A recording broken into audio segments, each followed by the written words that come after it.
আমাদের এখন প্রতিযোগী হচ্ছে ছোট্ট বন্ধু সামির। সামিরের চোখ বেঁধে দেওয়া হয়েছে। দেখা যাক সামির ওই যে বিস্কিট, এই বিস্কিট ধরতে পারে কিনা। ওর টাইম শুরু হবে এখনই। 3, 2, 1 স্টার্ট।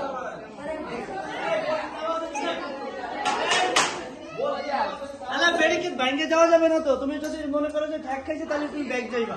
তাড়াতাড়ি যাও, সময় শেষ হচ্ছে। খেলো খেলো খেলো, খেলতে থাকো, খেলতে থাকো।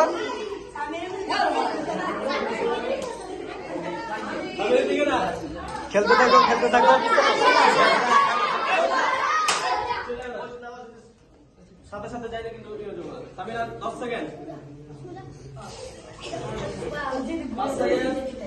1 সেকেন্ড দেন না? জি, 1 মিনিট। তারপরে 5 সেকেন্ড গেল। শেষ। সামিরের সময় শেষ হয়ে গিয়েছে।